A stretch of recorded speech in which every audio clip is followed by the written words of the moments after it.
So I divorced my kid's father when my eldest was 15. Our divorce was relatively amicable, as divorces go, and we shared custody of the kids. When my eldest was 17, he asked to live with only me and to have some boundaries on how much he interacted with his father. Now, the reasons are many, and they are his. My reaction, however, was mine. I have to admit now, I am not proud of my initial reactions. Under the guise of saying that I believed my kids needed a relationship with both parents and some other unhealthy relationship baggage that I inherited from my family, I urged him to continue to engage in the relationship. I was wrong. In this case, he deserved the support and protection he was courageous enough to ask for. Deep down, I had to acknowledge a deeper truth. It never, and I mean never, would have occurred to me to ask for this in my family. It wasn't anything that I had heard anyone in my generation do. It was inconceivable that I'd have the gumption to do or say anything of the sort to my parents. Nor would they have ever considered doing it to their parents. And without getting into our family business, there are some branches of our family tree that absolutely deserved some of the courageous boundaries my son knew that he was worthy of. So that's my personal story, and the uncomfortable truth is that my master's degree is in divinity, not psychology or sociology, not family systems. My only experience is my personal experiences, which are limited by my age and race and social class and experience. I can speak to other generations only through observation and listening, mostly from my pastoral experience with you all. You've given me much to learn about and think about. But inherently, all of these observations are limited that I'm about to talk about. So here's my invitation. I want you to see where you find yourself in this topic. Where do you and your family or experiential context place you?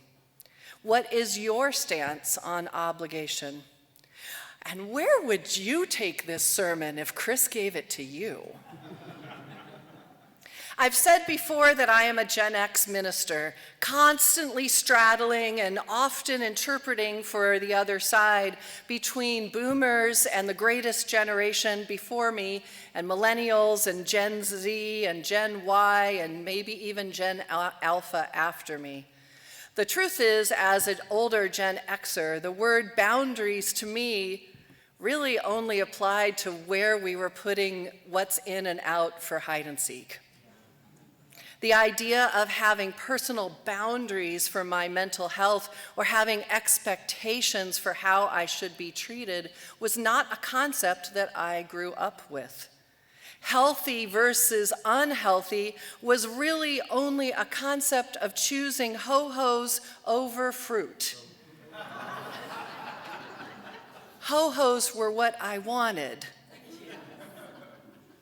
I grew up where we were absolutely placed on Santa's lap without our consent, and of course we were going to kiss Uncle Bob goodbye, even when he smelled like Johnny Walker and creeped us out. My latchkey generation is often called the generation that raised ourselves, but the authoritarian parenting styles of our parents still mostly dominated. We were expected to obey, respect, and mostly stay in our place. Because I said so was an entire sentence, as well as a philosophy in parenting. Dr. Spock taught us and our parents to let our kids cry it out. And inherently, we were taught that our parents and other adults' comfort, needs, and authority were more important than ours. Now, this hierarchy extended to other parts of our culture, not just parents over children, but also bosses over workers, institutions over individuals. We were told about the sacrifices of the greatest generation, and the 80s were maybe not our greatest time to learn virtue. It was all about endurance, work harder, give more, don't complain. Burnout or any mental challenge was also often treated like evidence of moral failure. There was little language for trauma, anxiety, depression, or emotional exhaustion, even though they all existed. Many people just simply endured. I don't think anyone will disagree that this all came at a cost. Younger generations inherited the wreckage of these previous models, and along with more awareness of mental health, psychology, research on child development, and so much more, they said, rightfully, absolutely not. Newer ways of thinking now emphasize bodily autonomy and emotional agency. That shift matters deeply, especially around consent and safety. Boundaries, which we now do talk about, real recognition of what personal boundaries someone wanted to have in their lives, and then openly talking about mental health emerged as survival tools and then became part of our vernacular.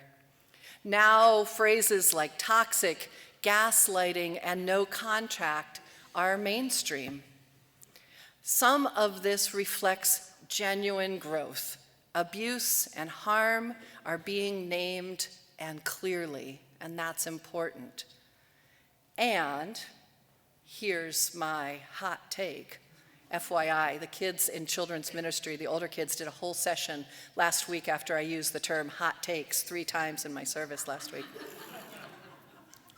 That some of those language, maybe even hot takes, like toxic and gaslighting and all of that, can be way overused. It seems that anyone who breaks up with a partner all of a sudden sees their previous love interest as toxic. Any ex-boss is toxic, and friendships that are challenging also become toxic, rather than sometimes doing the hard work of self-examination and possibly relationship building. So older generations centered the authority and comfort of others over individuals, of sacrifice over self-care, of endurance even at personal cost. The younger generations, again, gross generalizations, but center personal autonomy, individual boundaries, prioritizing healthy relationships and limiting unhealthy ones, and self-care over societal obligations. There are benefits of each. Societies need to focus on the collective, not just on the individual, to succeed. But naming and ceasing generations of trauma, abuse, and self-harm needed to and still needs to happen. But there are challenges of each. To be clear, I'm not talking about abuse here, but consensual relationships of any kind. How do we stay in relationship without it becoming detrimental to ourselves? But also, how do we not make obligations and relationships disposable when they get hard? When things are challenging, what do we actually owe each other? What is the balance between self-care and obligations to others? In other words, where is our obligation? To ourselves or to communal or societal relationships? How do we teach children obligation, generosity, and discomfort without coercion? How do we keep and help create healthy boundaries without pathologizing ordinary discomfort? When we're in the middle of something uncomfortable, inconvenient, or challenging, how do we not disengage for the sake of self-care or boundaries? Part of maturity is learning which is which. And I would say that different generations have different starting points. But we're all trying to figure out the balances ourselves. In Chris's language of obligation, and can I just tell you, I told Chris that ever since the auction was in February, this topic has been living rent-free in my brain. Since he gave it, I've been thinking about it and wondering and trying to figure out where the hell I was going to go with it. And I hope you find it useful because I can't stop thinking about it. But Chris's language of obligation is this. From his perspective, if you said you'd do something, your obligation was sacred, even if it had a cost for yourself. And from Ryan's perspective, obligation is important, but not at the cost of breaking your own moral code, your mental health, or your own self-care. Or, to look at a different way, Chris is describing two competing moral stories. His generation's stance is a good person sacrifices for others. And Ryan's generation is a good person honors themselves. Right? So that is my jaunt through the areas where I don't have experience. You're welcome. Good luck with all of that. And here's where I enter where I do, which is Unitarian Universalism. And while I do not think, as much as it sounds like it, that Unitarian Universalism is the solution for everything, I actually do think that it has a lot of tools for how we can live together with integrity centered in love, because we are a covenantal faith.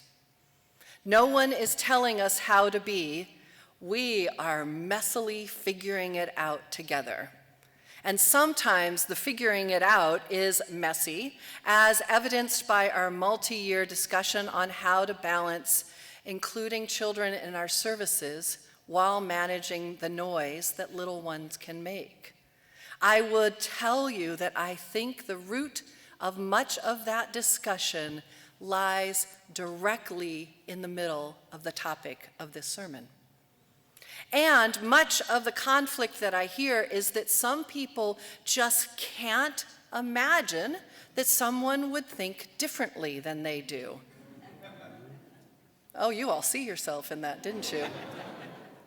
And the lines often fall around a lot of these differences that you just can't imagine that there's another way of what we just talked about in those generational differences.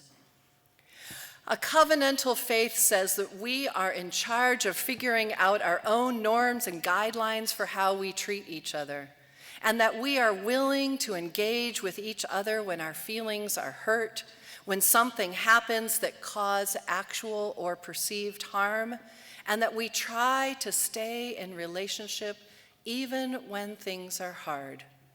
And that healthy boundaries are kind and necessary in a community. I would say that a covenantal relationship is the Gen X of the two generational extremes. It is not saying that hierarchy and authority is the answer, but neither is it saying that we can just cut one another out. A covenantal model asks, how do we agree to be together? Covenant is not obedience, it is relationship with mutual agency. The challenge is that true covenant requires ongoing conversation, not just compliance. It takes a lot more work than just obeying or drawing boundaries and leaving. It says that working towards community is more important than isolating. It asks, what do we owe each other in the continuity of community? In this model is a good person sacrifices for others and a good person honors ourselves, both contain truth, and what matters more is the relationship between the people, not deciding which one is more true. And I would say that this is one of the few places in our society where we can practice that skill. With groups of people that we do not agree with at all, with people across different generations, and with very different views. And I will go even further and say our society and our world depends on us doing that work. Unitarian Universalist theology offers that middle path, which is what is important is inherent dignity and worthiness. But here's the catch.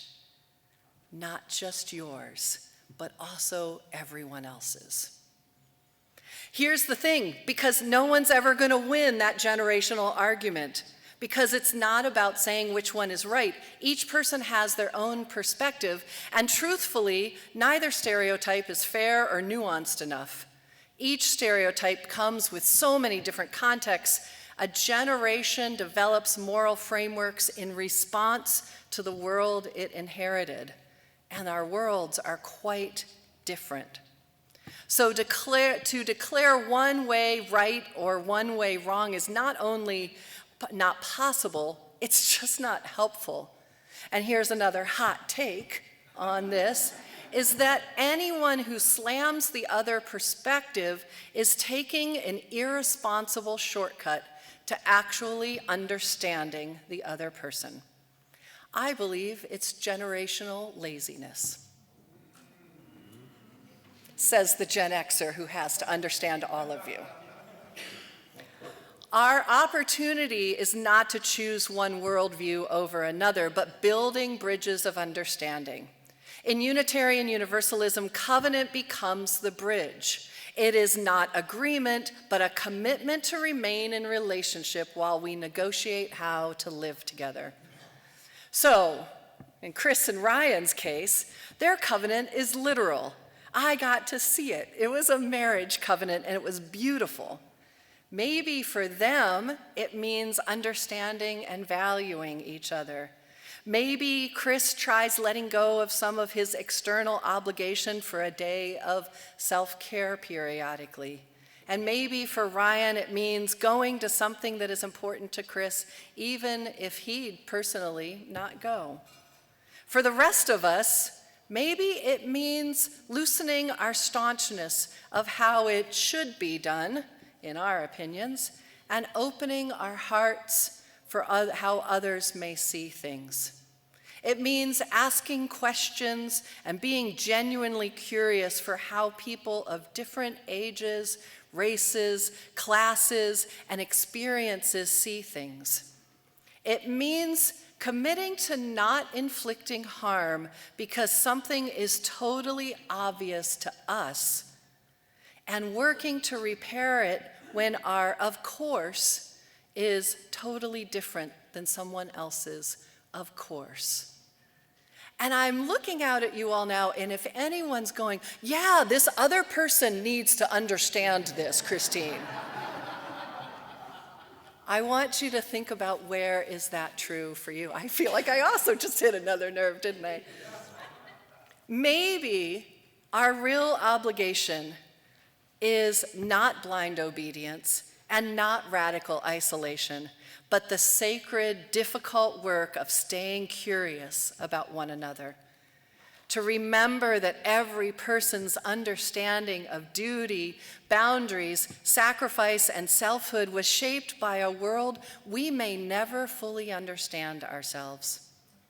And perhaps we can covenant, and our covenant asks us not to win these arguments, but to keep showing up with each other with enough humility to say, help me understand how you came to see the world in this way.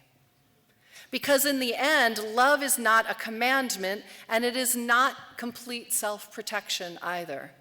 Love is the ongoing negotiation of how we live together with dignity and honesty and boundaries, accountability, compassion, and the courage to keep building new ways of relating to one another across all of the places that we do not understand each other yet. Let us together build that new way. So might it be.